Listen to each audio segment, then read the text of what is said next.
Assalamualaikum warahmatullahi wabarakatuh. Selamat datang dan selamat bertemu kembali bersama saya Komara SPD CGP Angkatan ke-11 dari SMPN 1 Atap 1 Gantar. Dan inilah fasilitator saya, yaitu Ibu Irma Yuniar SPD MMPD.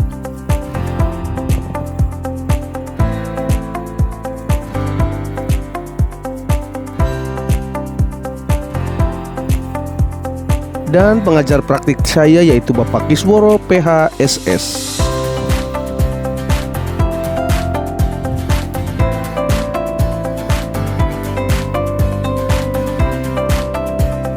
Tujuan pembelajaran khusus yaitu CGP menyimpulkan dan menjelaskan terkaitan materi yang diperoleh dan membuat refleksi berdasarkan pemahaman yang dibangun selama modul 2 dalam berbagai media.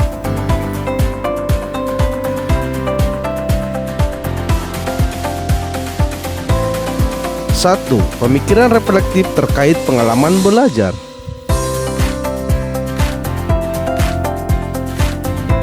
Pengalaman materi pembelajaran yang baru saja diperoleh, yaitu dalam modul 2.3 ini saya mempelajari tentang supervisi akademik yang bertujuan untuk membangun kompetensi diri dalam setiap pendidik di sekolah. Pendekatan yang digunakan adalah coaching yang memiliki 3 prinsip, yaitu kemitraan, proses kreatif, dan memaksimalkan potensi. Emosi-emosi yang dirasakan terkait pengalaman belajar yaitu cemas, selanjutnya ada gembira, tertarik, dan optimis.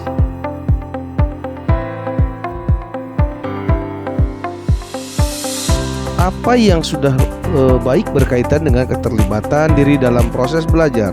Saya mampu berkolaborasi dengan rekan-rekan sesama CGP saat mempraktikkan proses coaching menggunakan alur tirta dan sesuai dengan prinsip coaching dalam ruang kolaborasi dan demonstrasi kontekstual, baik berperan sebagai coach maupun sebagai pengamat.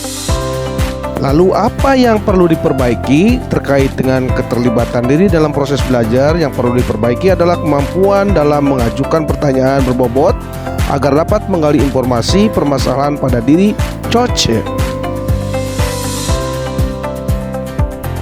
Inilah keterkaitan terhadap kompetensi dan kematangan diri pribadi. Setelah saya mempelajari modul 2.3 dengan coaching dalam supervisi akademik, kompetensi saya mulai berkembang, ditandai dengan mampu mempraktikkan proses coaching menggunakan alur tirta. Analisis untuk implementasi dalam konteks CGP.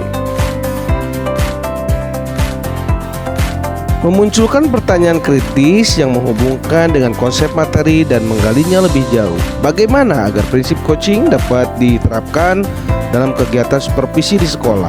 Prinsip coaching dapat diterapkan jika kepala sekolah memiliki pengetahuan tentang coaching dalam supervisi akademik dan mau mengimplementasikannya.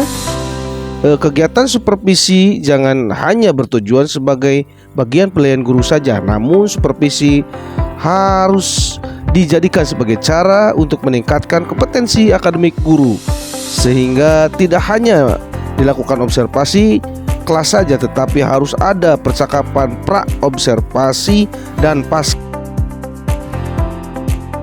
Inilah menganalisis tantangan yang sesuai dengan konteks asal CGP baik tingkat sekolah maupun daerah. Tantangan terberat adalah menyeragamkan pemahaman tentang coaching dan supervisi akademik kepada komunitas sekolah.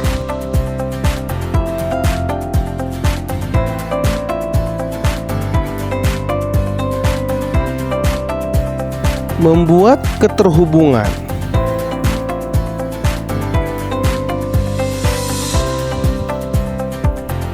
Pengalaman masa lalu, saya pernah disupervisi oleh kepala sekolah dan pengawas sekolah. Namun kegiatan supervisi tersebut hanyalah sebatas menjalankan kewajiban saja, tanpa mengetahui makna supervisi yang sebenarnya. Kegiatan supervisi akademik hanya dilakukan oleh saat kepala sekolah atau pengawas melakukan observasi di kelas saja.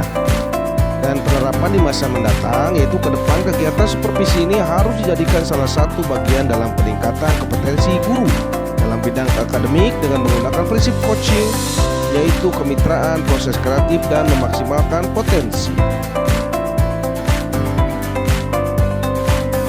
Inilah konsep atau praktik baik yang dilakukan dari modul lain yang telah dipelajari, modul 2.1, yaitu dalam pembelajaran berdiferensiasi, murid dikelompokkan berdasarkan kebutuhan belajarnya agar dapat memaksimalkan potensi yang dimiliki. Di modul 2.2 dalam pembelajaran sosial emosional terdapat teknik stop dan mindfulness yang dilakukan untuk dapat membuat suasana menjadi lebih kondusif. Dan di modul 2.3 yaitu coaching dalam supervisi akademik.